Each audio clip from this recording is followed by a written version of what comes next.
langsung wis arep ngapa Wis gak tekokne aku.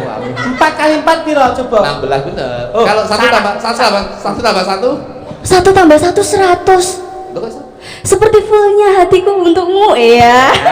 iya. seperti fullnya hatiku untukmu loh. Berarti satu-satunya wanita yang bisa mengerti hatimu cuma ini. Iya. Apa iso? Kari kita kok iso ngomong kayak gini. Budila non sewu Budila ampun nyepelekke Mas Kluduk niki nalika sekolah SD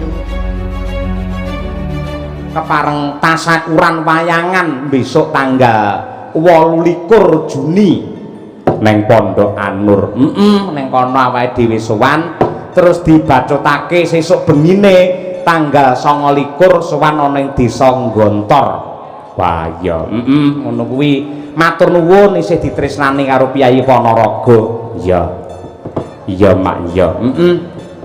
Dari Bapak Dasar Daminto SPD MPD Kepala Sekolah SMA Negeri 1 Ponorogo Wilujeng Ambal Warsa SMK PGRI 2 Ponorogo kaping 90 tahun mugi tetep anjayeng dawana menika wonten tandha tresna ngapunten senilai 1.500.000 dalang 500 Elisa 500 sinden kesi 500 wis didum dhewe karo Pak Daminto ngono kuwi Mbak Elisa diaturi nembang podang kuning Bu Kesi diaturi nembang yen ing tawang.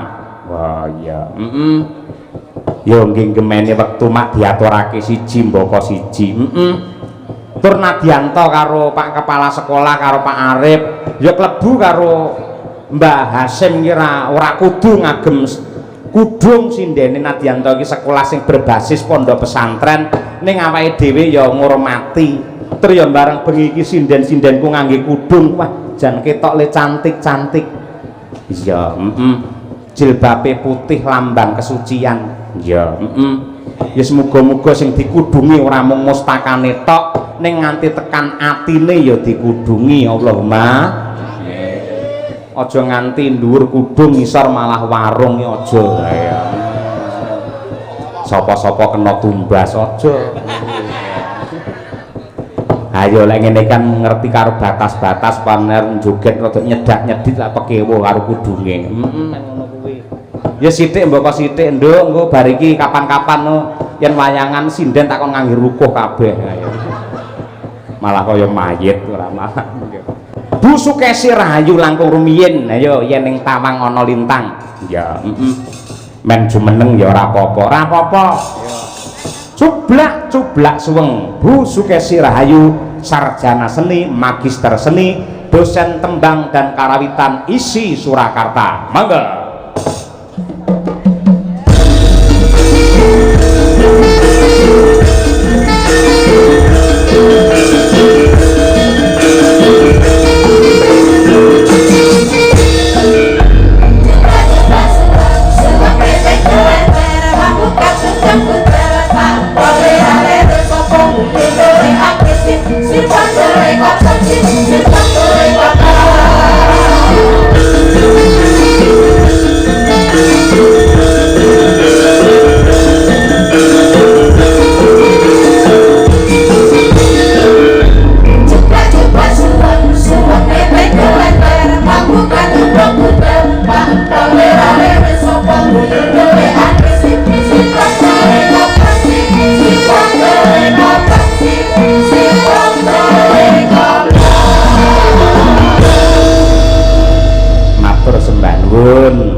Assalamualaikum warahmatullahi wabarakatuh ya Umi Sukesi.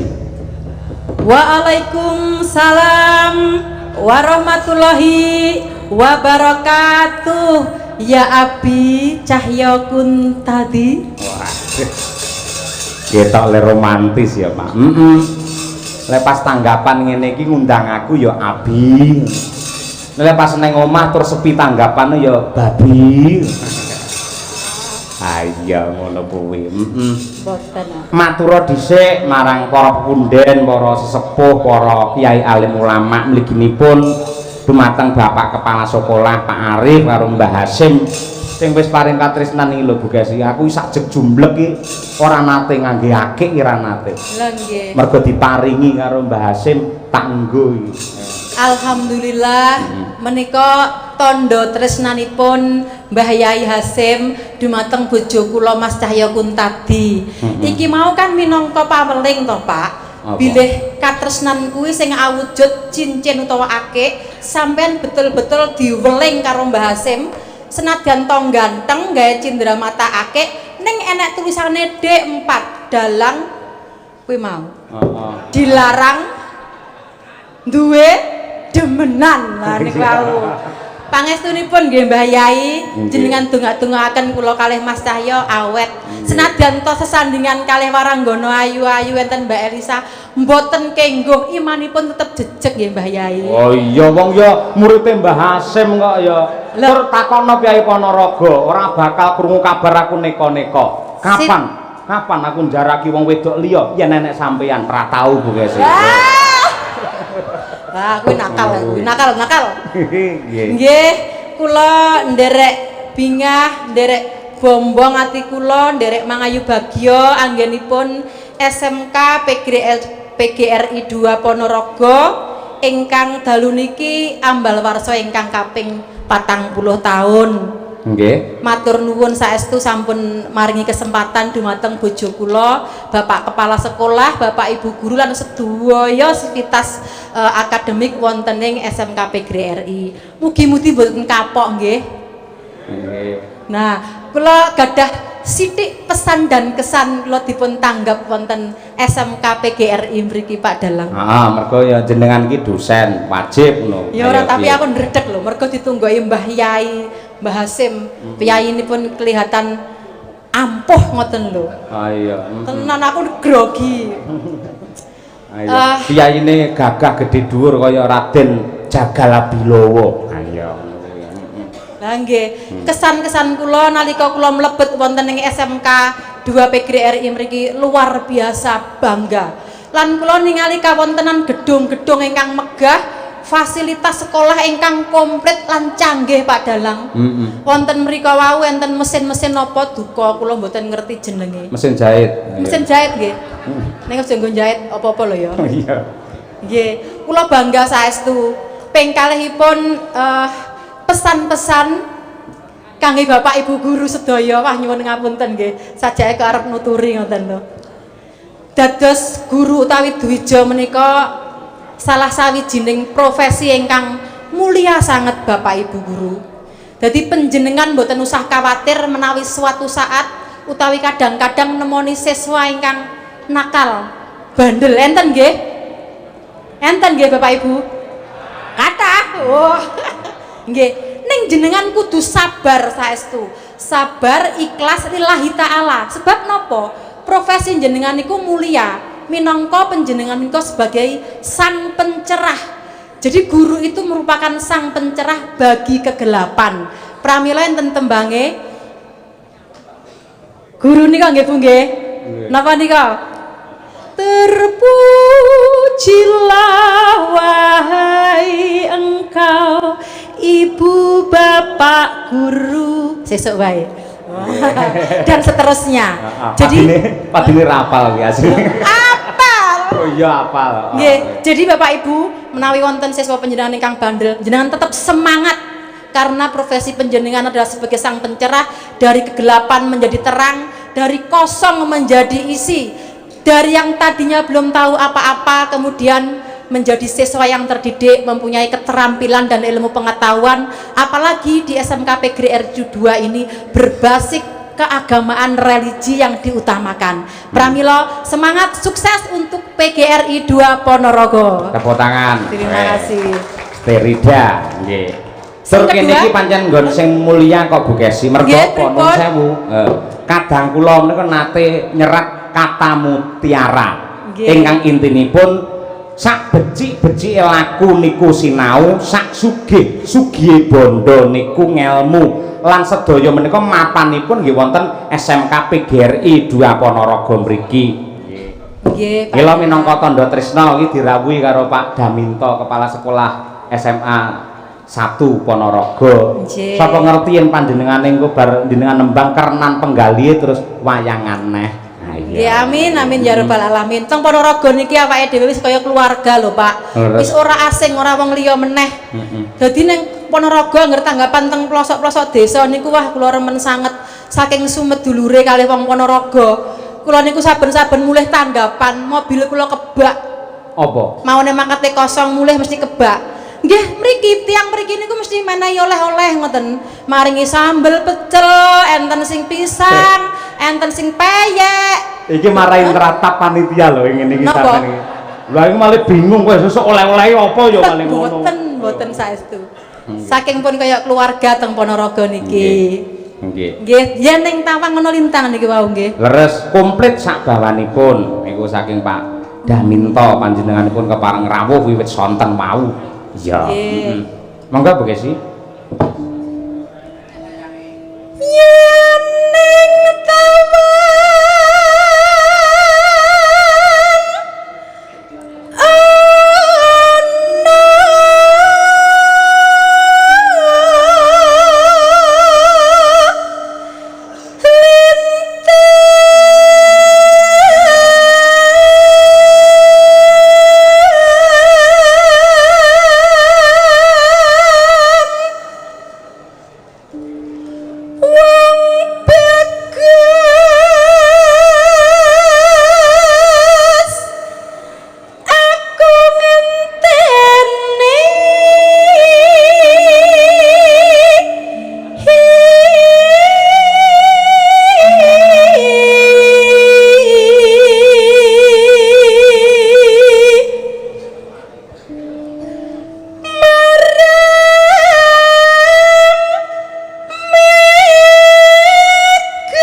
panggamipun yen ing tamang dados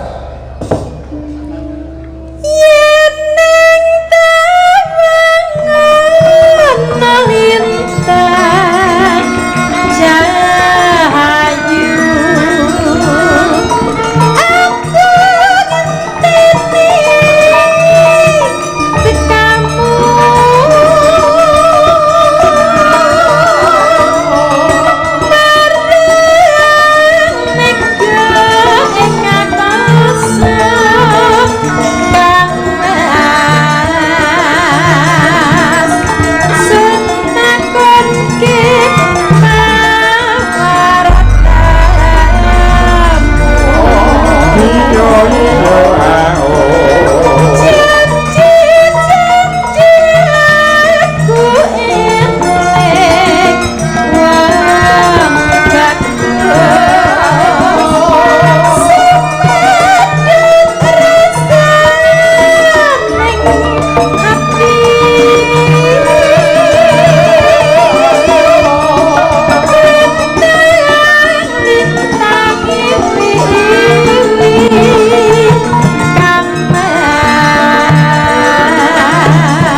dhewe mburi kelir sapa genah ndurin kowe ayo tondo yen wareg kuwi wisan mangga Bu telaske Bu yen ning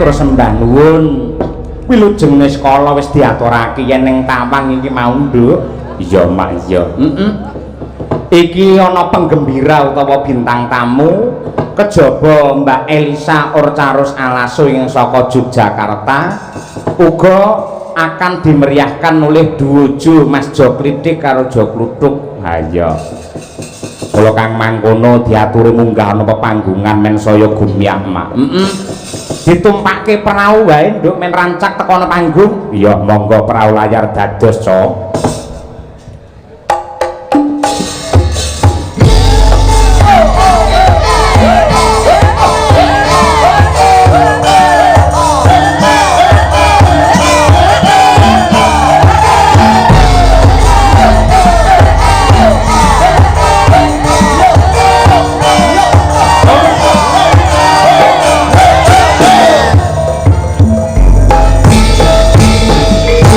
Yo pancane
Sugeng dalu Mas Klidik. Alhamdulillah sugeng dalu Mak Cangik. Sehat nggih? Pangestunipun sehat nggih waras.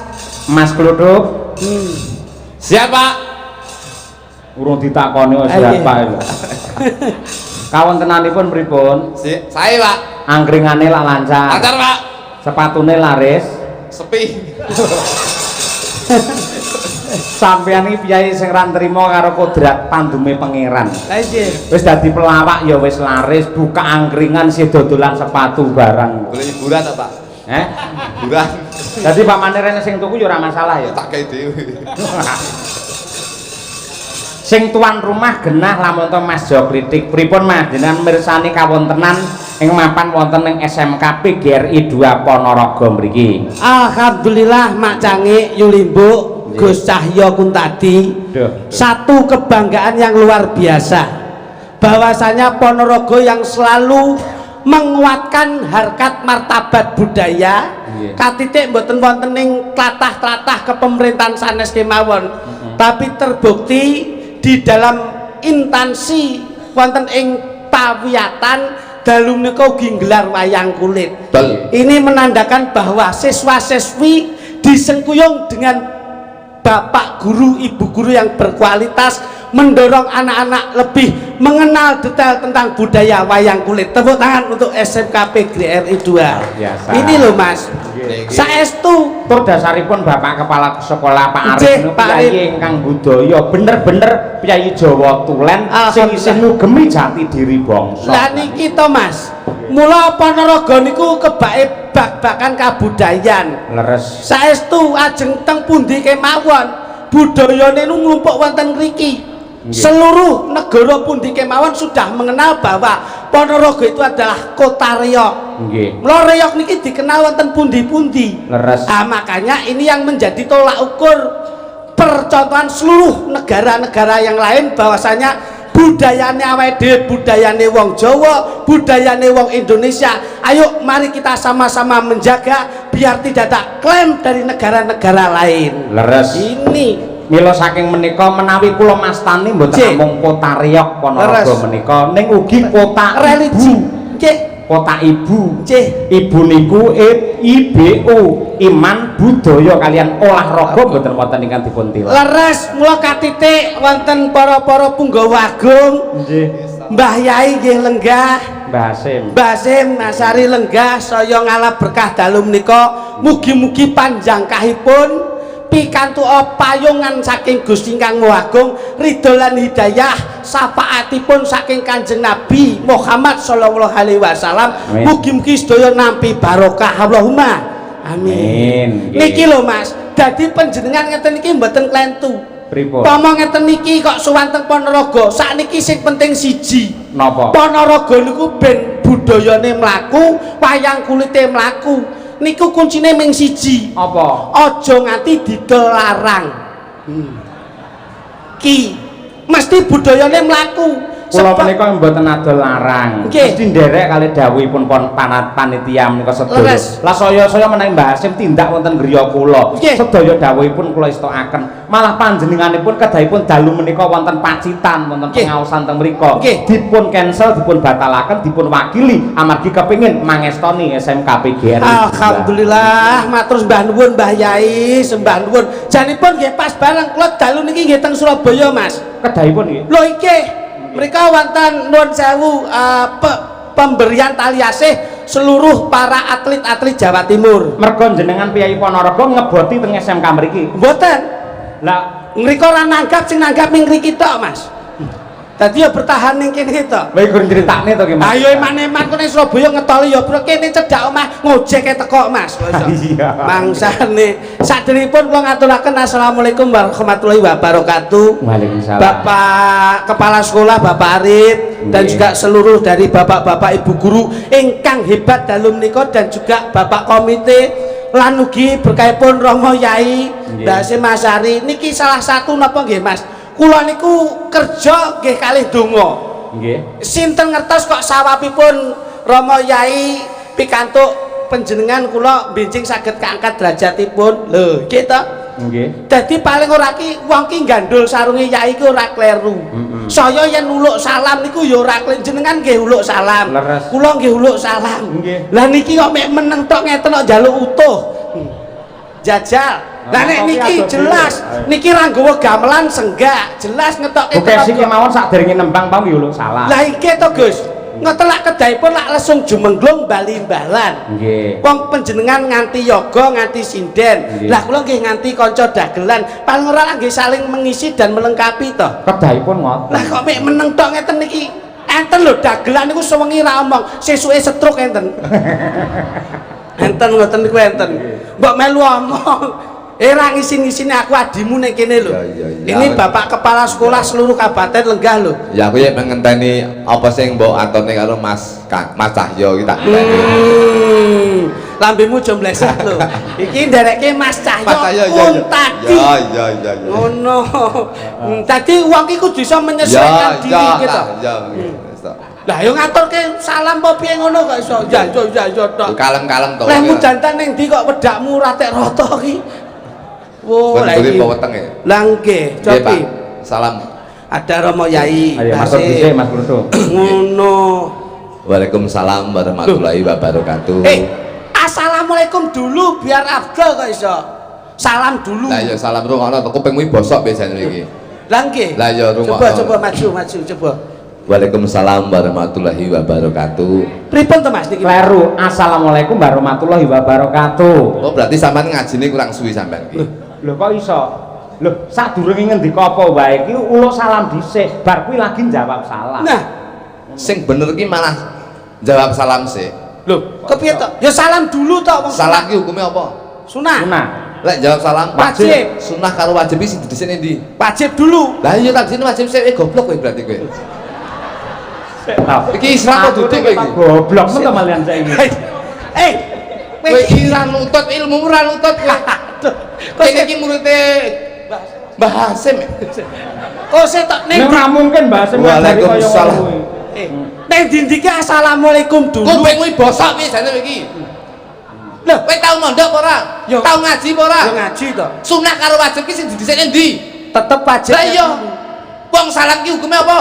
Wajib. Oh salam. Sunah. Sing jawab Wajib. lah iya, sing didhisik ndi? Wajibnya Lah iya, kok ngekel kowe iki? Ning kan kuwi Waalaikumsalam pertanyaan. warahmatullahi. Kuwi lah pertanyaan karo jawaban. Lah iya to, Mas. Lah orang enak pertanyaan kok wis jawaban dhisik iki kleru. Di mana-mana awake dhewe salam dulu biarpun iku sunah maupun wajib ning salam kuwi perlu yang utama assalamualaikum dulu baru yang menjawab waalaikumsalam senajan to kuwi wajib. Dadi wong salam kuwi wajibe jawab. Berarti wong uluk salam niku Wajibe jawab. Iya. wong uluk salam Sunah. lek sing jawab Wajib. ora mesti. Loh. Loh. Kok malah Ning mesti ngendi wae takon kiai ngendi wae ngono kuwi uluk salam kuwi sunah sing jawab wajib harus. Berarti sama atau Jumatan sampean. Loh, tahu kentuk ya rumah sama. Tahu Jumatan? Tahu. Nah, 5 waktu uluk salam niku Sunah. sing jawab Wajib. Berarti wong salam kudu dijawab. Jawab. urung mesti. Lek pas Jumatan jamaah nika nun sewu lho. Lek pas imam menika Atiyatul akhir menika nggih fil alamin innaka hamidum masjid. Assalamualaikum warahmatullahi. Assalamualaikum warahmatullahi. Jangan nang burine sawetara. Waalaikumsalam. Ora dibalang membar sampean. Sik to iki akeh dhewe ketok goblok men to saiki kalian. Yo iya nang kene muridé Mbah ayo. iki jane nasab kok ngendi to jane. Lah lek dindike ora kok dibanding aku lak nggon tatanan ibadah to Mas. Loh tapi bener kok ora? Ya bener-bener nih paling tidak itu sebagai umat iki lho sebagai umat tuh bisa menyesuaikan diri Iya. ngono lho di mana kita tempat ngono lho kan wis ana pepatah mengatakan Iya. di mana kita bumi apa Dipijak. dipijak di situ langit dijunjung. Apa kuat kowe njunjung langit kowe? Wah bojomu ora tambah junjung njunjung langit. Iki paribasane ngono lho, Gak tahu sekolah ini loh Mas, kita itu sebagai umat harus bisa menyesuaikan diri dalam lingkungan gitu. Negara mawa tata, desa mawa cara, kita tembunge wong Jawa ki ngono kuwi ngono lho. Dadi sampean ki kudu iso menyesuaikan di dalam lingkungan. Iya. Umpama ngene iki sing lenggah dari jajaran kepemerintahan ya kepemerintahan. Oh iya, Mbak Lur. Sing lenggah dari jajaran instansi apa ya tetep instansi. Lah iki ning gone pawiatan utawa sekolah. Sekolah niki dua acara jadikan satu, Pak. Nah, Loh, apa? Pertama disnatalis, yang kedua ngresmekne ruko. Menika muga-muga laris. Dadi rukun ndi? iki ruko iki. Bocah ki mripate kok iso ruko ki lho. Iki fasilitas sekolahan rumangsamu. Mbok kira pasar pon pindah rene ngopo? Oh, lambemu. Kiki sekolahan paling maju. Roh, lah aku kene iki saya itu bisa menyelesaikan diri terhadap lingkungan. Nah, ngono. Kudune memahami. Apal lek kene aku. Jangan melihat eksternalnya aja. Internalnya saya jaga Itu yang saya maksud. dan saya pelajari. Di dalam internalnya. Saya pelajari dan saya sudah hafal semuanya. Sopo kuwi? Lho sapa teko sapa? Lho kok teko? Aku wae ora kenal lho sing wong kene. Berarti kowe ora ngapalne kowe. Sik sampean ning kene sing jenenge pengarepe sekolahan kuwi lha jenenge Bapak Kepala Pak Arif. Sekolah. Pak Arif. Asma jangkepipun lah Pak Sambudi Arif. Lah nggih. Ha nggih. Sik, Saniki Pak Arif Kepala sing liyane. Pak Arif kepala sekolah. Ayo. Umpama guru ning kene sing mbok apali sapa? Guru. Heeh. Itu lanang. Wedok Ayo elek. Yo gaenen ayu aja Nah, elek. kok kamu itu bertanya harus secara spesifik. Bahasane ge spesifik barang ki lho. Ya sing cantik, Po. Sing ayu Sapa? dhewe. Nggih. Bu Sista. Lho. Kenal ya? Iya dong karo aku ngene kok. Lho sik to. Bu Apa enten Sista. itu Pak? Asmane Bu Sista enten to? Guru bahasa Indonesia. Lho. Ayu dhewe iki ning sosmed banter diluk. Aku lho ayu, aku lho ayu. Oh, iya. Bu sapa, Mas? Bu sapa? Bu Sista kopokan nih jane iki. Bu Sista. Iya. Kantin. Sapa? Kantin. Kantin. Bu Muji. Lho. Kowe tenan apa ora? Bu Muji Bupur Buanto. Lho. Kantin iku akeh. Lah kok iso kenal kantin kene? Lho biyen karo aku tak utangi kerep ning kene iki. Kowe lono Malah babar wirang. Lho kene Bos. Ane kelasnya Bu kantin sik ora masalah. Ah. Bapak bagian kebersihan iki kene. Pak Bon. Nggih. Pak Muksin karo Pak Anto. Lho. Ya hafal ki ya? Apal lho. Lho. Berarti tahu sekolah kene ya? Iya, aku biyen nek 3 tahun. Lho. Weh, Sekolah. dadi siswa kene. Aku les ning ngarepmu. Loh. Masya Allah, lah ini lho jenenge lah orang lenggahke penjenengan to Mas. Lha apa dilenggan iso lungguh dhewe dilenggan. Tegese ora ngurmati aku ngono lho. Gendera piye dihormati iki, Pak. Angel tenan. Sampean rene iki minangka kanggo pelengkap. Iya, wis to. Wis teko. Nah, Bu sapa sing ayu dhewe? Bu Sista Guru apa? bahasa Indonesia. Nuwun sewu, Gus. Nggih. Kalau saya bisa mengamati secara fisik dari Mas Kula Joglutuk, itu ora sepaham dengan beliaunya Bu Sista. Lho apa? Loh, karena beliau itu kan ahli dengan bahasa Indonesia. Maksudmu piye? Lah kowe ora iso bahasa Indonesia kok. Loh, Bisa apa ora? ya iso lho iki kocok iki iki. Ngerti? Terus Harus memahami loh. paham lho. Berbagai bahasa. Bahasa Indonesia aku paham. Loh. Teko apa? Datang, Lunga, pergi, mangan, makan, ngombe. minum, Lah nek penontonnya oke. penontonnya banyak. Lho kowe iso diantemi wong akeh lho kowe. Lha apa? Lah iki lho, iso diantemi wong akeh kowe. Kok iso? Lho teko apa? Datang, Lunga, pergi, penontonnya oke. penontonnya banyak. Lah iki iso diantemi wong akeh iki. Oh, bener. Iki penonton apik-apik dibanyak-banyak iki piye Padane jajal? kewan piye to kuwi itu? Iki penonton bagus-bagus yang ini kok iso.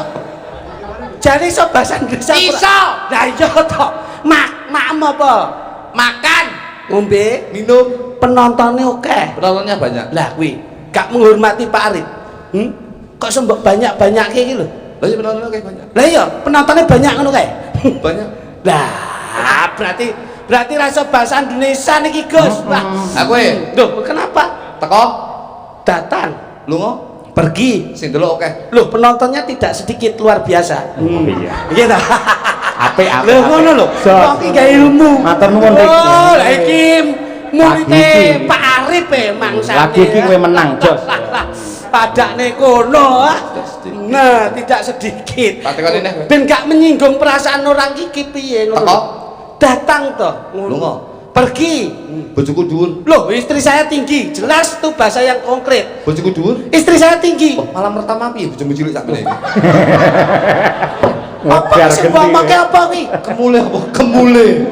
Kok kemule iki lho? Lah ya, teko, Loh, aku kan menjawab pertanyaanmu. Datang, mangan, makan, ngombe, minum. bojoku dhuwur. Istri saya tinggi. Wah, dah ini ya kowe.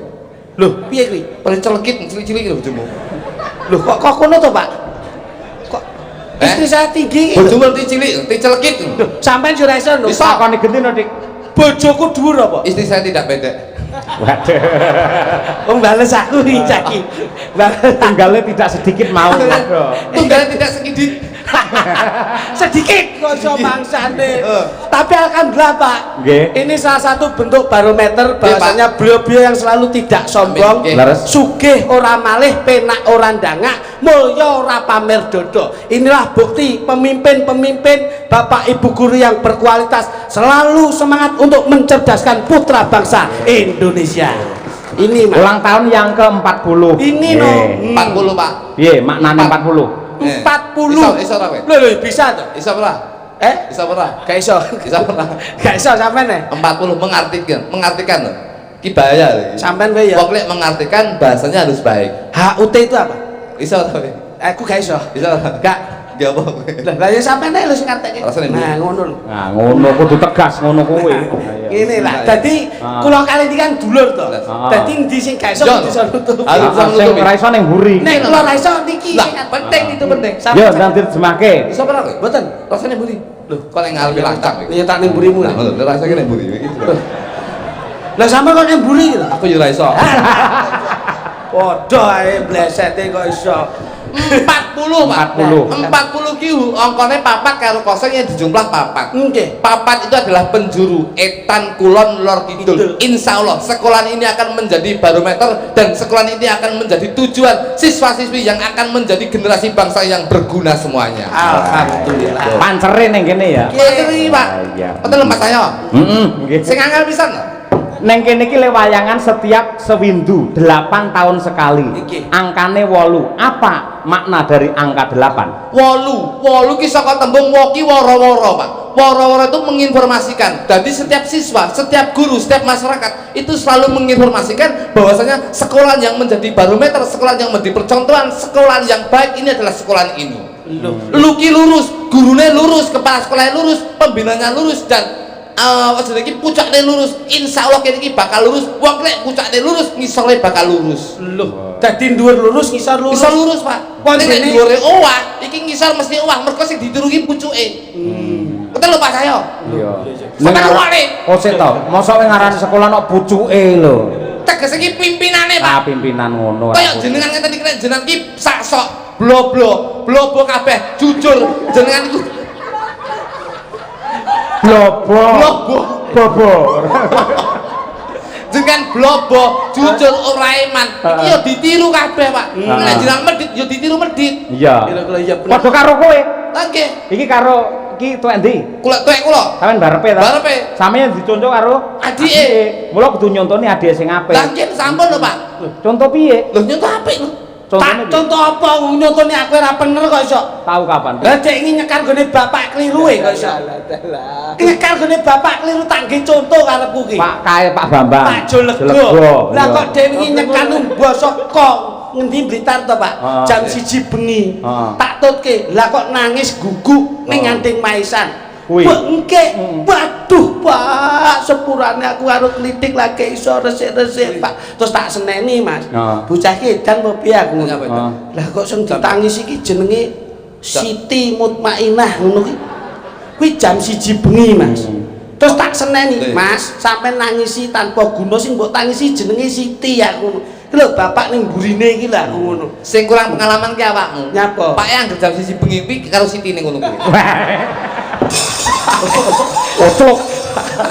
Apa enek mayit kok gendaan ora enek. Kowe iki karo wong tuane padake pelecehan kowe. Aku lho ngomong ki dolan, sampe lho ngomong gendang, ketok seksine jenengan gitu. Lah iki jam 1 bengi apa? Jagongan. Wah iki kok ngawur. Yo Kula golekne kanca Mas Kritik Siap, YouTube. siap, siap. Mbak Elisa Orcarus Alaso. Leko. Siap. Arum Bali. Monggo to, Bali. Kemeruh. Duduk grupe engkel. ya jenenge kita genten to. Arum dalu aku. Bojone ora arum biya. Kayak gak jenengan nek ngene iki kelingan campur sarine Mas jenengan kok. Sapa ngira? Sapa kira lah niku tak cilik tak dekne to. Campur sarine apa le sapa lah kok tak cilik ngerti. Allah. Tapi ditun jemenengaken Gus. Monggo arum bali Mbak Elisa Orcarus Alasal. Yo. Coba.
Wabarakatuh. Sugeng dahulu wilujeng dahulu sedaya mawon Mas Kutuk kritik pacaya kuntari engkan kula hormati kula tresnani ing jagat raya. Sing marai guru sirahe mumeti ya ngene iki lho. Kira sih Iki nek diulang ngangelke pikiran ya iki. lah guru ki sing digoleki wong pinter iso ngomong cret-cret gitu. Bangga. Bangga Bangga kok bangga piye? bangga gundulmu.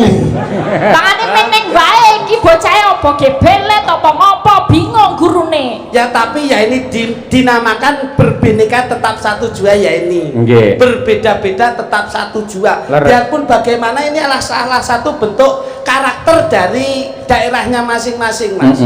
Nggih, kula ora kena diserengkel. Kok bentuk sih menungso iki udah bentuk.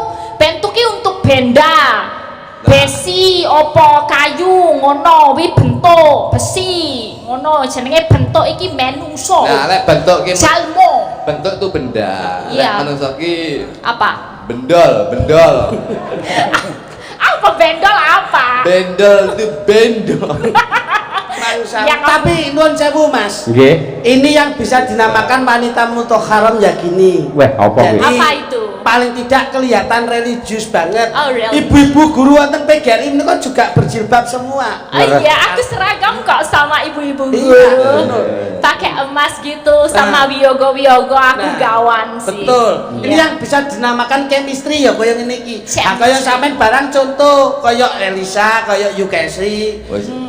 Tanamkan sedini mungkin untuk mengenal agamis. Sudah. Kayak kene iki berbasis pesantren. Iya, pasti sudah. ada- Lah ngono. Saya itu istri saya itu sudah saya contohkan bahwasanya kamu harus berreligi. Lah ngono. Alhamdulillah. Nggih, tapi alhamdulillah Mas Aniki jilbaban jenenge bojoku kan wong desa, Pak. Nggih. Jadi yang dandan ini sudah terkontaminasi dengan medsos dan sudah terkontaminasi dengan perkembangan zaman. Nggih. Saya mulai dandan pernah Pak. Jilbaban ngono kene kayak bros cilik ngono kok tengah iki gawedi ngene, Pak. Lah iki pas foto keluarga malah kayak wong nyuluh kodok. Ya dielekne ngono ku ya ora pas ngono. Siap jangan Ya sehat. Mbak Elisa adalah kandidat doktor. Maka walaupun sepatah dua patah kata monggo untuk SMK PGRI Wah, itu 2 penting. Ponorogo Nah, apa yang akan Gelar disampaikan. dokter to, Nduk. Ngono. 3 koto wae. apa ki? 3 kata Iya, ngono. kuwi ngedeni yo. Koto. Apa sih? Ya maksudnya bahasa Jawa kan koto. 3 koto 1 kalimat. Kalimutmu ya. 3 bahasa ngono to. Dewi tadi. Enggak asal 3 kata aja. Disiplin adalah kunci sukses. Papat deng patang koto. Disiplin Adalah kunci sukses. Itu moto SMK PGRI 2 Ponorogo kene. Kuwi sing paling penting ki siji disiplin. Apa tak wedok? Augah lho jak, Pak. Nyapa to? Kok kowe mloya mlayu ki ngopo? Diisi apa ki mau? Loh, disiplin apa Dok? Adalah kunci sukses. Disiplin adalah kunci sukses. Apik kaya ngono lho, Dok. Kowe kok mloya-mlayu ki njur ngopo? Malah lari iki apik lho pesan Apa moral sing lho keliru iki. kata-katane? Apa jelek? Apa kok Esa? Disiplin adalah kunci dari sukses. Iya. Tahu? Disiplin. Ya. Kok guyu kok melayu kenapa? Dadi Iki ki nggo ngelekake Mas Besit. Disiplin. Iya. Aja mbok wi disiplin. Aku kan biar keren, biar gaul. Lalu Anu soswi engko nek tanggapan lari si Jono contongin lho ben penak ngono. Ya aku deh. Yo ciri khasnya ngono kuwi kok. yang kedua, Ya itulah intine aku ki mau ngelingke Yang ini. terutama kanca-kancaku kabeh SMK sing do siswa-siswa, para siswa sing do sekolah ning kene. Mergane apa? Betul, Nek Budi. SMK sing marai ra disiplin apa? Ngerti ra? apa kuwi? Salah satu contoh ki ndelokke tanggem pirang-pirang iki kepengin colong, pengen tak lebokke tas, pengen tak dol, kemedol ngono lho. Dadi kudu didisiplinke. Oh, Karena barang-barangnya kan akeh, kuwi facility. Fasilitas. malah facility barang iki aku wis sing Kowe soswi omonganmu malah kaya daerah lor-loran kono lho. kuwi sing rada dialusin pasi brutu. fasilitas kok facility. Wah. Maksudnya itu Lah nek loh. gini, kalau kedisiplinan itu dicontoh itu anak saya Mas saya. Ya. Iya. Anak lu tuh disiplin, sekolah itu selalu disiplin. Iya, Mas. Sekolah itu maksudnya biasanya masuk sekolah Nggih. itu umumnya jam berapa? Jam 7. Jam 7. Anakku mlebu sekolah jam 4. Lho. Papat isuk Subuh pun sekolah. ora manusiawi iki. Loh, wah, jadi kalau nyolong Papat isu. kalau nyolong apa? Oh, berarti kuwi 363 kuwi. Kok 363? Pencurian. 363 itu pencurian. Kowe apa karo pasal-pasal? Loh, saya itu kalau pengen paham dengan hukum, belajarlah dengan orang yang pakar hukum. Pengen paham dengan teknologi, bergaulah dengan orang-orang yang paham dengan teknologi. Nek paham hukum, non sewu nek diomongke niki lah nyolong Mas. Nggih. Pencurian. Itu ada 2 pasal. 363 atau 362. Beh. Kok ngapusi? Itu penipuan 378 KUHP. Itu lebih dalam ancamannya. Loh, piye kowe jajal? Main kuwi 303 KUHP. Glundung semprong setahun setengah. Apal ya, Dok ya? Ngapal loh, tahu di penjara saya itu. Ora yo sinau. Oleh tahun di Surabaya tahun. Kuwi lelakon ya ngono. Iki nek kepala sekolah ya anakku Pak Dasar lenggah. Ye, Pak Dasar niki wae Pak sampun Dasar ini kirim-kirim sudah menizin, Pak nawala Dasar. matur sembah nuwun Pak Dasar. Kok matur simpak nuwun piye? Sembah nuwun. Oh, alah. Wah, kupingnya itu sembah. Ngeten, Mbak Elisa. Tadi ada pamundutan. Nggih. Mumpung menika jenengan matur kalian Pak Dasar Daminto, Nggih. nggih to. Betul lah ngomong. Panjenenganipun ngersakaken podang kuning ingkang nyekar panjenengan. Oke. Niku kepala sekolah anak kula, Pak. Nggih. SMA 1. Wah, ya ini jan lucune ra umum. Kok Kula iso? ni rawani usul. Lah ngopo? Wah, ya ini jan walus. Halus. Walus tenan. Lucune ra umum. Pakane kula ora tau ditangkap sekolahnya anak kula ora tau. Soalnya kepala kepala lucu. sekolah wis lucu pol. Mun. Monggo Mbak Elisa dipun bawani. Tak campi cah. Ngono. Saya ayu deh. Nadyan wujud temong peksi. Lah nek nembang ya paseh iki. Kok yo anu lanjut. Pasah iki mau wis dilas kok. Ning kene kan ada banyak sekali jurusan. Wes. Kon las ono otomotif. Wis nek ndek bojo aja golek jurusan tukang las. Lah ngopo? Kowe engko malam pertama ming ditutuli tok lho. Ora tekan. Lah nek golek bojo kudune apa apike? Jurusannya bangunan. Bangunan. Malam pertama wis dipondasi jadi. Dicor, langsung dicor. Langsung ge cakar ayam. Pambene. No.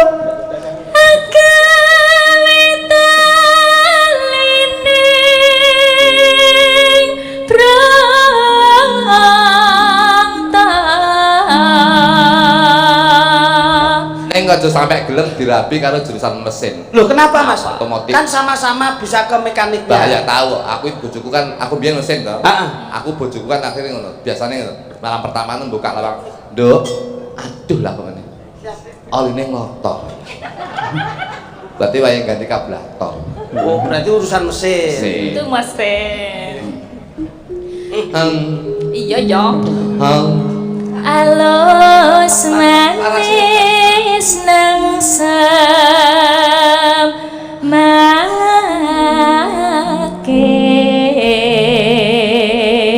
samake. Alhamdulillah. Janipun ngeten dados pendampingi Pak Arif men cocok nggih. Nggih. Cocok boten. Aku lagi ki lho, aku nganggo kerudung cantik ya, Pak. Wah, cantik Lah sekali. iki sunabrak didi kok sok. Iya ya. Ngono wae kowe iki kok kaya bocah wedok kakek ngombe jamu garan ngosek ngono lho. Bah ngalor ngidul. Itu tuh namanya aktif. Aktif. Emang jenis manusia tuh macem-macem, Tapi ono sing antek. Iki rada sudo iki. Iki biyen aktif lho, anggere nembang lu menek terop gitu. Malah. Masa menggan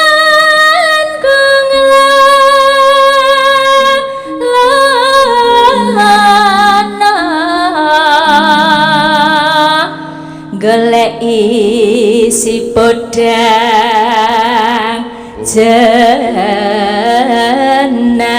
jenar.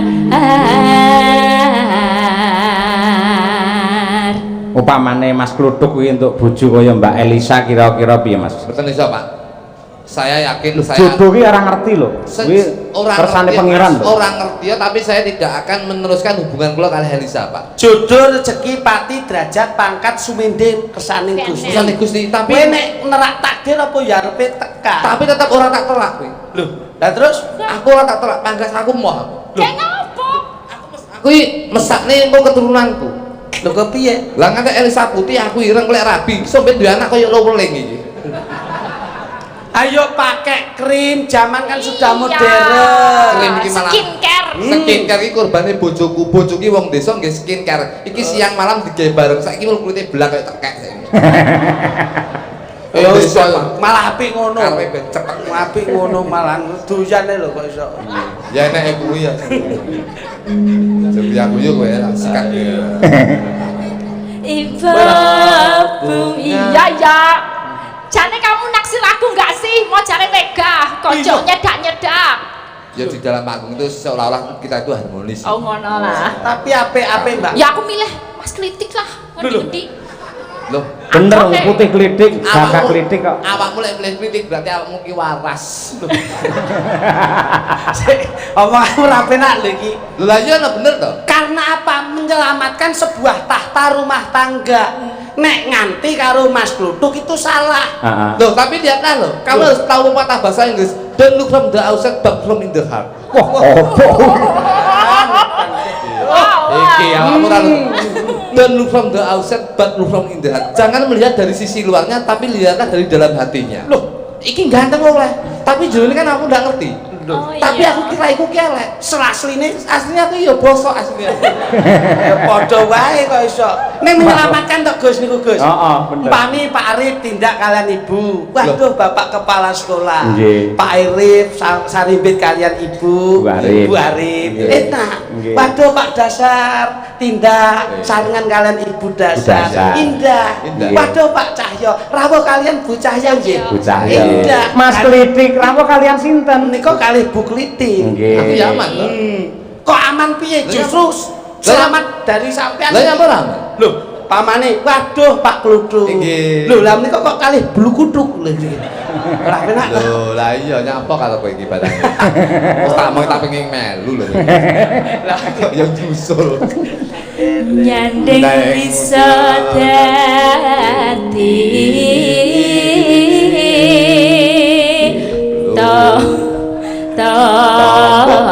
tombo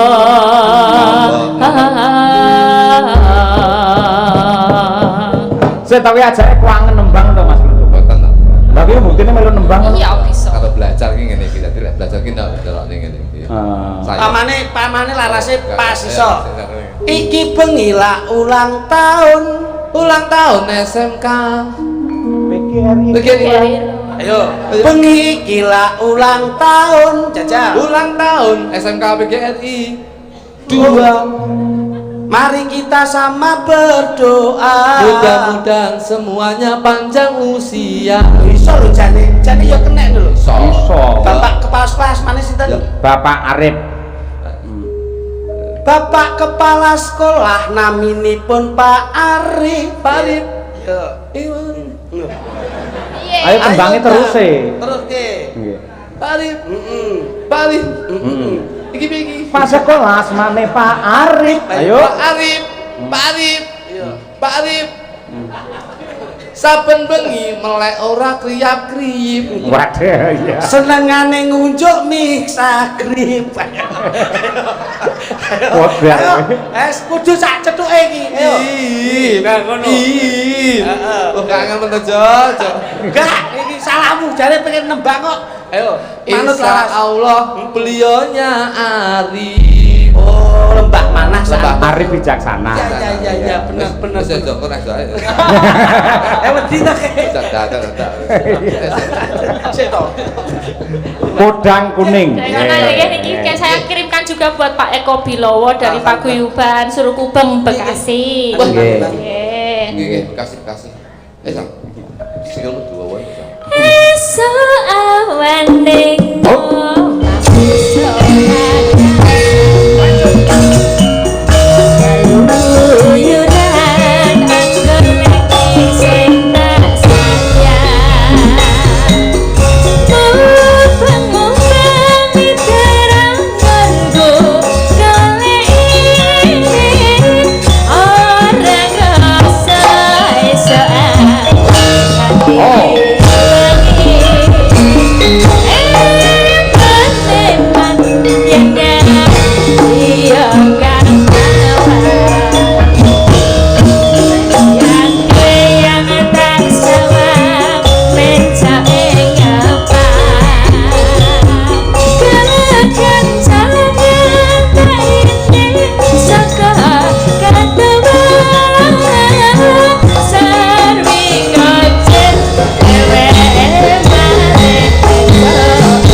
dadosaken renon ing Benggale. Alhamdulillah. Saya saiki ngene. Nggih. Niki lah sekolahan yang berbasis pondok pesantren kritik. Kula nyuwun gandeng Mas Kritik kali Mas Klothok iki piyayi budaya. Nggih. Tur dasare dulur mulak keteke kangen nembang to bisa. Ngeten nggih, Gus. Apa sholawatan apa piye yang itu untuk mengajak kepada para siswa dan juga warga masyarakat untuk semakin dekat kepada Tuhan Yang Maha Esa. Ayo kono. Ayo jak selawate sing ndi? Ya tapi ya kudu nggak. Biasa lek selawat kan terbang. Nggih, nggih. Lek budaya iki kudu nggak alat, Pak. Oh, ngono ya. Iya. Coba. Budaya, Pak. Oke. Enak terbang bawa aku. De anu koresaki sapa ki? Elisa harus alaso. Nih gimana? Anu sampean pakai jedor ya, jedor. Ben rada enek-enek ngono iki ya iki ya. Nah, aku derek jenengan iki kudu ngetutne ya. Ah iya ngono kuwi. Potensine kudu diketokke. Ha iki jurusan kreatif kok iso. Iya, iya. Ngono. Tangan gini malah kaya Arepe karnaval ki malah ora. Ora malah kaya sponsor batu akarin ketok. Heeh. Ayo. Itu apa to iso? Dinutuk iki lho. aku es krim. Kok iso pentol gorenge kok iso. Iya. Kaya aku mah. Dijoke kancane. Pentol goreng. Iki arep kaya kentrung ngono kan to? Lho kene. Piye ndasar piye? Kendang lho. Oke lho. Oh pakai kendang tuh, Bos. Ya awakmu kendang iki Tak di lho. Nah, yo sudah. Ya lho Pak. Oke lho sing cerong. Anu segamble kalian bertiga nih grupe. No? Bertiga niki. Oh, minimalis sih minimalis. Medumi angel lho, Bos. Tanggapan 1 juta 300 susah 100. Yo sing 100 nggih kas. Oh, kasih. Nah, pe iki kentrung iki. Kita kayak bendara. Iya. Kurang. Loh.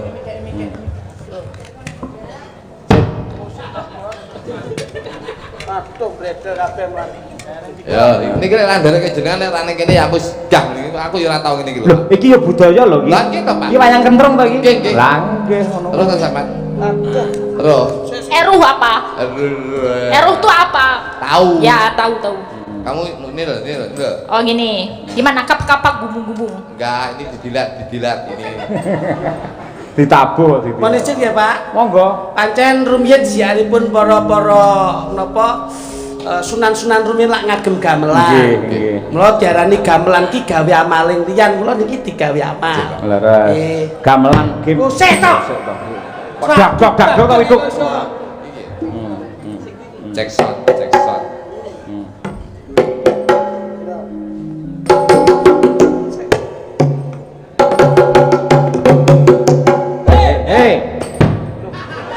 Sesek di setel sik. Piye iki? Tok dong, dang gentu, dor, der. Sindene yo he ngono. Iya. Mboten jaman biyen niku kentrungan niku pancen kuno. Tuk dirungokke iki dipiyayake sing mirsani lho. Tok dong, dang gentu, der ngono. Vokal kamu. Nah, cek sound.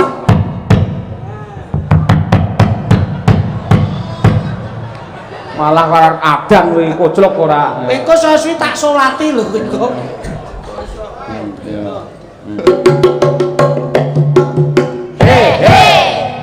itu tak iso nyapa kenteng. Segone metu, segone metu. Sik. Kowe rasa ngurusi panganan. Iki kentrungan kok iso ngurusi konsumsi. Sak konsentrasi. Kene kentrungan blok to, sing jedho nanti segone metu. Ngene iki enggak. Lah piye ketok? Ora ketok rasa ngurusi panganan kok iso. Fokus ki lho. Kula bengi niki dapet loro ya penabuh ya konsumsi. Iso ngurusi sego. Ora usah diurusi segone ora. Ngono ki yo panitia dadak kesusu ya ngapa aku mun. Anu Mbak aku loro kresek ya. Ayo kene caluk. Siap, tamburnya siap. Siap Pak Cahyo. Mas iki dangan liya. Aja diseneni kuwi ngawur. Kuwi mari udaran nggih kanca-kanca kok malah seneni. Bangga ngedum berhenti. Lah kok ngopo? Lah aku lek ra komanan. Lho sik nyigake. Ya antisipasi. Bocah ora. Ora komanan. Oh ndek iki ditung kita langsung grutuk. Aku ora komanan. Ayo fokus iki, Duk. Ayo fokus, Duk. Oke.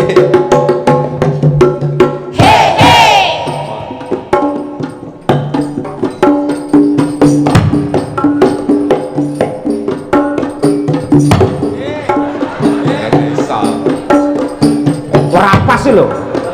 Dor.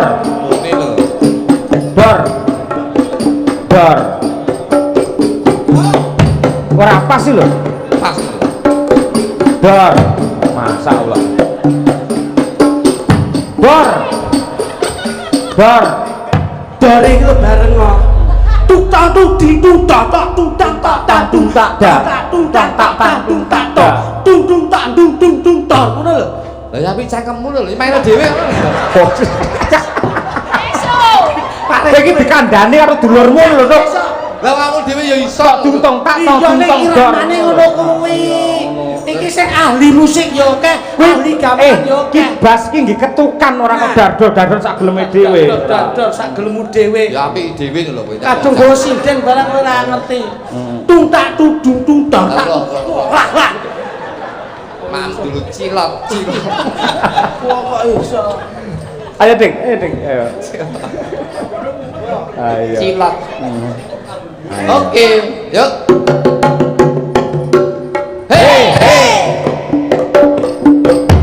Nah.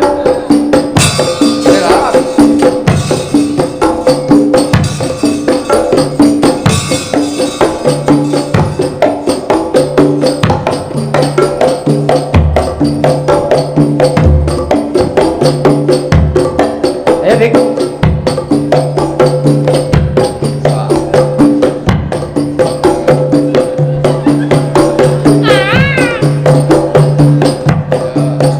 Empat-empatan nih apa iki? Panggungnya jembar lho. Nah. Elah. Kentrung.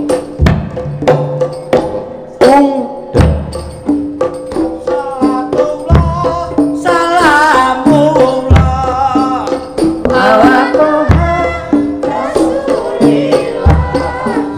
Salatullah salamullah ala Yasin Habibillah. ala Yasin Habibillah.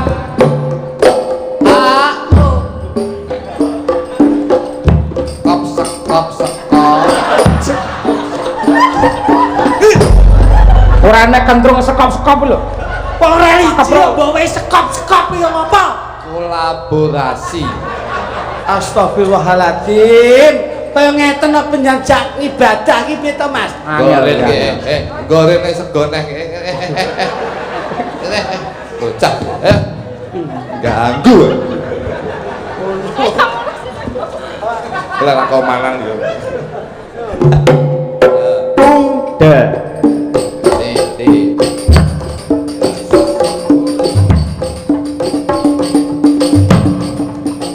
Siji-siji sekepong ngaji, loro-loro ben ora padha, telu-telu golek ilmu, telu loro siji nderek dawe Pak Yai. Jos. Ala ilah Rasulullah. Yo Ayo. iso gampang ra iso nyuling, iso nyawang ra iso nyanding, Kompak. iso nyuling ora iso demung. Iso.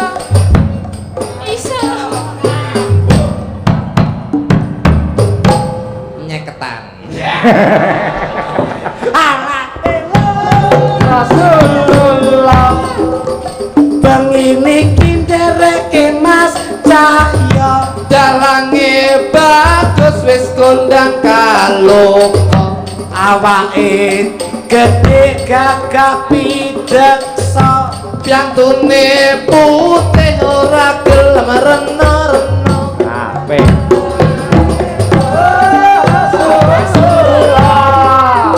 Pitik lurik tuk ngendhok pira. Pitik lurik tuk ngendhok pira. Pitik lurik tuk ngendhok Ayo, Tuk. pira. Endok piro sih? Masa wis ngendok? Loh.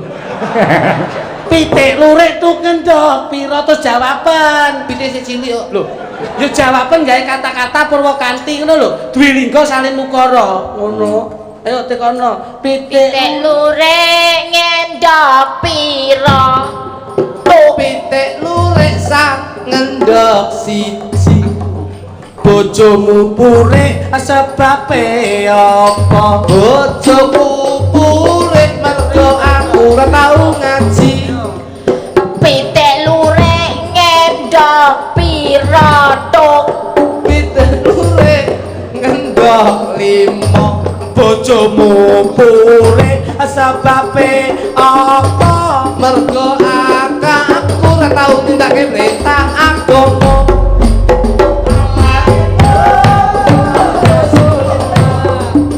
Pitik lurik ngendhok pira tuk? Pitik lurik Mas ngendok 10. Bojomu purik sebabe apa? Mergo aku ora ngestokne dawe sesepuh. Pitik lurik ngendhok pira Mas Lutut? Paling ngendok kan pitik. Pitik lurik ngendok 20. Bojomu purik sebabe apa tuk? Mergo aku wis ra cinta wae. Pitik lurik ngendhok pira tuk? Pitik lurik Mas ngendok 100. Bojomu purik sebabe apa tuk? Bojoku purik mergo aku ora tau wadus. Iya. Pitik lurik ngendhok pira? Masa sing ngendok pitik? Pitik lurik ngendok 1 juta. Bojomu purik sebabe apa tuk? Mergo aku ra ngestokke perintahing agama. Pitik lurik ngendok piro tuk? Pitik lurik ngendok 1 juta selawe. Bojomu purik sebabe apa tuk? Mergo pitike wis dobol silit. Pitik lurik ngendok piro tuk? Pitik wis dobol ra ngendok. Lah kok dobolnya apa? Lah ngendok 1 juta selawe bener bosok mlakune bener ngene to, Pak. Kowe iki ngejak religi ki mbok sing apik ora. Kan wis kuwis to ya. Dimirengke piye akeh lho kok iso ramah kumpulnya. Nggih, matur sembah nuwun. Ngeten iki mboten ngirangi babakan budaya kuno rumiyin. Leres, leres. Nggih, Ini nalika juga kasanah budaya kok. Iki Gus, Nggih. dereng wonten gamelan rumiyin lesiar nggih liwat kentrungan. Kentrung, Dijak tambuk. ngenalke budaya, Nggih. dijak mlebu kenal karo agama. Ah, Mula nggih. insyaallah di mana kita hidup dengan budaya akan indah, hidup dengan ilmu akan mudah, hidup dengan agama lebih berbarokah. Amin. Dulurmu nyapa iki? Dalam Dulurmu iki? seksi konsumsi. Jadi golek tambah. Wah, apa iki? Karena dalang madang masane. Dah lagi tirakat ora mbok terus baturi ngono kuwi kok iso ngono. Tasih wonten Gus. Wonten. Kacang kula nggih wonten titipan Nggih. Siap, Mbak. Nggih. khusus dari sobat ngebiar. Ada titipan buat salah satu personil Madangkara Nggih. yang bagus nyanyinya, cowok Nggih. adalah Pak Taslim. Terus? Dikasih tali asih kang 100.000 Wah. buat Pak Taslim tapi nyanyi. Nah, Nggih. Malah niki dawuh Pak Arif, nuwun Nggih. sewu Mas. Nggih. Kula sampun alhamdulillah mundhut bis. Wih, Nggih saking Pak Arif. Donga panjenengan Bisa. Pak Arif. Nggih. Bis mini. Bis mini cilik khusus keluarga kok, Pak. Oh, kalau nggih. beliaunya kan bis pariwisata. Leres. Kalau bis kula kan bis keluarga. Nggih. Niki karena berkahipun saking Pak Arif dalam usaha wirausaha Nggih. itu jalan kula tukokke bis. Nggih. Bise alhamdulillah kula tulisi teng kaca mburi Mas. Apa? Ora nyono. Mergane kok ora nyono. Ora nyono leh nyambut gawe dadi tukang seniman nurit ning sortero dhuwur panggung. Iso cementel tumbas bis. Elok. Niki nggih ngoten. Tuku apa we? Tumbas kendaraan untuk menunjang mobilitas Pak. Alisa. Mbak Elisa. Nggih, iya. aktivitas padat. Apa? Tulisnya apa? Niki dek wingi mundhut Bis. Innova Reborn. Hmm. Ditulisi nggian mburi. Piye? Ora ngira. Kok ora ngira? Ora ngira jebul cilikane ning daerah ndi nduk luar pulau ndi nduk. Toli-toli. Lah, iso dadi sinden. Nggih. Wujud syukure tukokke mobil tulisi ora ngira. Iya. Padha karo aku. Napa Gus? Tuku mobil anyar Honda Nggih. gitu. Tak tulisi ora nglegiwa. Alhamdulillah. Ing atase mung seniman Sobo Tarub iso tuku kuat tuku mobil. Amin. Lha terus ora Barakallah. nglegiwa. Niki malah alhamdulillah Mas Luduk nembe kemawon gadah angen-angen nggih Gus. Nggih. Mundhut Alphard 2004. Elok tenan. Niki ajeng Gudi dipesenke sekotlet teng mriki nggih. Tulisannya piye? Ora mungkin ngoten lho. Wah, alhamdulillah niki tesih angen-angen. Ora mungkin tulisi ngisore ora lunas. Nah, Iya. niku Bisa tak tambahi lunas tapi suwi ya. isore tulisine karo Elisa, suwi ning ora genep. Ayo Tak tulis ini lho. piye? Genep tapi kanten. Lho lho. Ah kanteno ning ora tutuk ngono lho. Tutuk tapi suwi. Lho. Ah, suwi ning ora pas ngono kuwi. Akhirnya ras delok dokumenter kuwi ya. Lho, belilah. Lah ora iso no ngarep tulisan kok nabrak bosok ta. Nyetir ra ketok. Nggih. Ape lho. Ugi saking menika grup paguyuban sate ayam. Ya. Setono Mbah Slamet. Nggih. Nyuwun lagu Ninggal Katresnan Gubuk Asmara. Matur nuwun wassalam. Mas Taslim, lagune bebas Mbak Elisa. Oh, ini duet. Mas Taslim menika nama pendek, nama panjangnya Mas Taslim LTK. Aslim Mas Taslim LTK. Derek. Nah niki spesial. Tadi aku udah bisik-bisik. Aku pengen duetin ini Pak Taslim sama aku Ya. sama salah satu personil ibu guru. Oh, iya. Tapi ojo sing mainstream nek guru seni budaya gitu mainstream. Terus, Aku terus? pengen guru matematika. Bisa. Oh, Namanya Budila. Ape kuwi? Ada nggak? Masih ada nggak? Budila. Ayo Budila. Riki Budila. Wah, ini bisa nyanyi kok. Wah ya. Guru matematika, Dok. Guru matematika lo nyanyi lo. Matematika iki aku mulai negah tapi kerja matematika. Lah kenapa? Angger tuku apa-apa caleti ya soto 3.000. Wah, sudah. Lho kuwi karena perhitungan to mangsane kok iso. Nggih, Budila, makasih. Budila. Budila itu nama Selamat pendek. malam Budila. Cek. Malam. Jangan kistute kak aja, jangan takut. Ini nggak nyokot sih. Ya, saya enggak nyampe. Budila. Budila selamat malam. Selamat malam Ya, Mbak Bapak Elisa. bener guru Guru matematika. matematika ya Budila? Matematika. Kalau 4 kali 4 berapa? Oh, 4 kali 4 itu 16 seperti cintaku padamu. Iya. Medar. Langsung ae. Medar weh. Wes, arep ngapa? Wis gak tekok nek aku. 4 kali 4 piro coba? 16 bener. Oh, Kalau 1 salah. tambah 1 tambah 1. 1 tambah 1 100. Loh kok salah? Seperti fullnya hatiku untukmu. Iya. Iya. Ibunya hati untuk lo. Berarti satu-satunya wanita yang bisa mengerti hatimu cuma ini. Iya. Apa kok iso? Kari kita kok iso ngomong kayak gini kok. Budila nun sewu Budila. Ampun nyepelekke Mas Kluduk niki nalika sekolah SD niku matematika bijine 9. Oh, Masya Iya, toh, Mas? Allah. Seksine nggih. Lho, niki Sama sok. niku ditumbung 4. Sik, Budila 4 kali 4 berapa Berapa? tadi? 16. 4 kali 4 piro? 7,5. Lho, kok gak padha karo Budila? Abstrak foto ya jal kowe. 4 kali 4 piro 700 kowe. Oh, abstrak foto. Apa? Zaman saiki ada. Sama saiki wes ra Rene, foto. Bos. Digital nek. Lah ono bakal mbok umpan iku ya. Kenapa kembangnya Mbak Lisa? Tentang asmara ya Mbak Dila ya? Mbak Dila? Oke. Mbak Dila. Boleh. Masih jomblo apa single? Weh, Oh, masih sendiri. Sendiri ya? Iya. Makanya namanya Dila itu. Apa itu? Dila itu nama pendek, nama panjangnya dilamar siapapun pasti mau.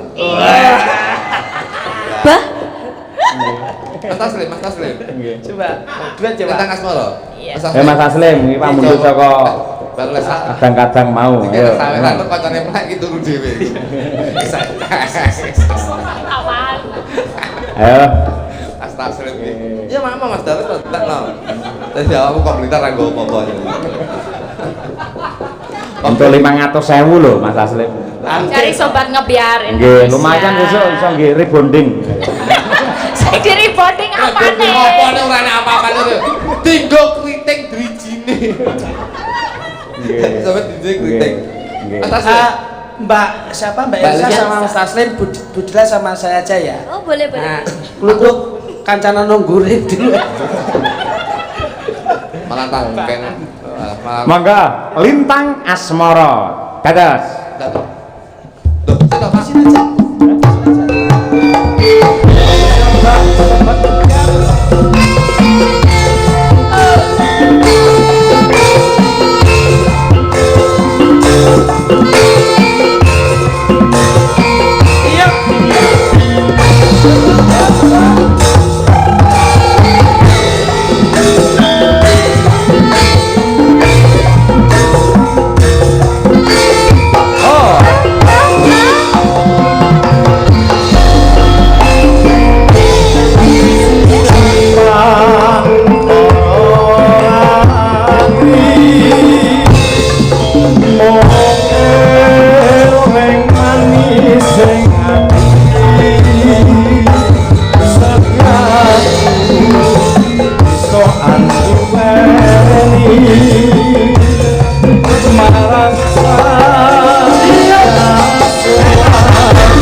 Janji sampai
biarpun beliau itu menjadi seorang guru, tapi olah vokalnya luar biasa. Bagus nyolong ketek. Hebat.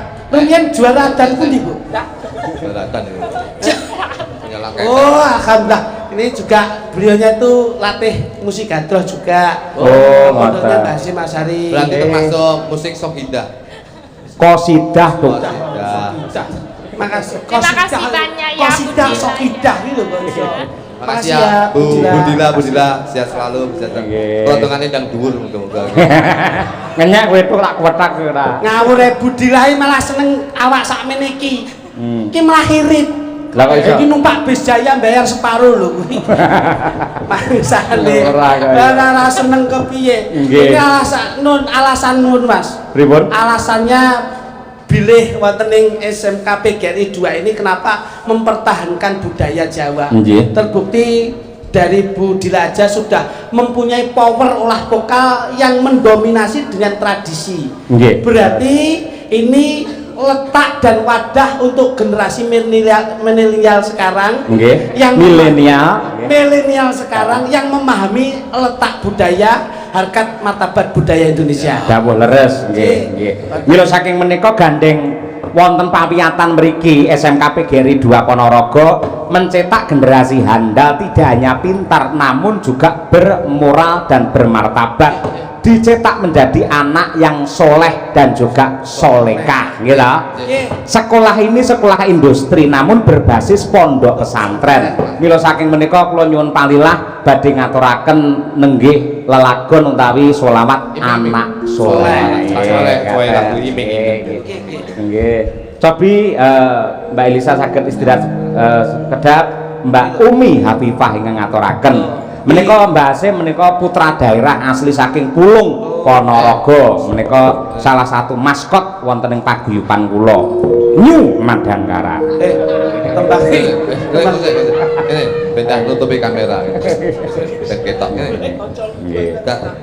Oh, syuting ben apik urane awak. Iya. Lek ketok sidene asli ayu. Foto apa enek lho anak saya speakerane nyampi kowe iki. Kowe kok ganteng-ganteng wae tok ora. Agem jedal mboten? Ora gawe ra gawe. Jadi ra kompak nek rasa nggih. Alamate anak soleh oleh Umi Hafifah, ibu yang bijaksana. Alamate anak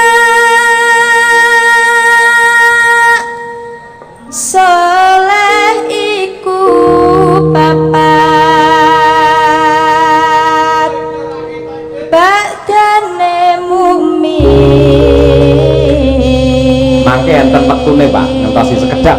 Ngatek lho kelak mungkin. Anut ing syariat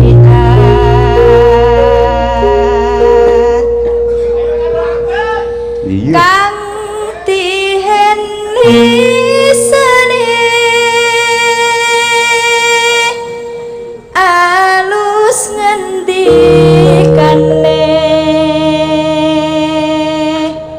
kapindo mulya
Ngerti pura lagu ki mau? Ya ki lagu religi. Nah, ngerti. Ngerti. Lagu Alamate Anak Soleh ngerti. Urung roh aku. Anakku tidak tahu roh alamate anak soleh.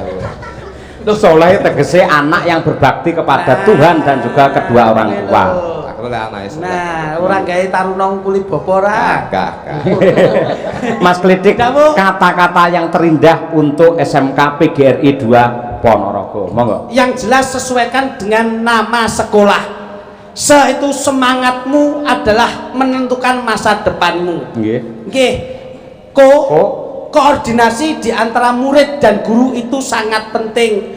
Murid perlu dengan ilmu seorang guru, guru juga perlu untuk mencerdaskan murid. Nggih. Lah, jangan sampai lelah. Karena cita-cita setinggi langit itu yang menjadi harapan kita untuk menjadi anak yang berbakti untuk nusa, negara, dan agama. Amin ya rabbal alamin. Mas Kluthuk, kata terindah. Kata terindah, yen pengen nyekolahne anak ben pinter secara akademik dan ben paham secara agama, ora usah ning ngendi-ngendi, tetep ning SMK PGRI 2. Tepuk tangan. Gila. Nadyanto menika sampun dipun tutup pendaftaranipun mencapai 900 calon siswa yang mapan wonten ing PGRI 2 mriki. Ning menika dawuh saking para pepunden panitia utawi ngasta wonten ing guru wonten ing mriki, jalur siswa baru tasih dipun bikak lewat jalur tidak mampu. Nah, menika dados para bapak ibu ing nuwun sewu kok rumaos keberatan anggenipun nyekolahaken putranipun babakan probio utawi menapa kemawon, monggo menghubungi utawi matur dumateng bapak-bapak ibu-ibu yang kawugan wonten SMK PGRI 2 Ponorogo. Bisa online juga, tidak harus datang ke sekolahan. Ada websitenya bahwasanya smkpgri2.com. Alhamdulillah, alhamdulillah. Ya Gus, mugi-mugi sedaya pinanggih berkah nggih Gus. Amin ya rabbal alamin. Mugi sedaya wonten ing pawiatan SMK PGRI 2 ingkang dipun lenggahi Bapak Arif, mliginipun dipun berkahi kalian Rama Yai. Sedaya mugi panjangkahipun saged ginayuh sedayanipun. Amin ya rabbal alamin. Ngendikanipun Bapak Arif, lakon adalah harapan dan juga doa. Ingkang intinipun Sang Bilowo utawi Jagala Bilowo adalah sosok kesatria yang jujur.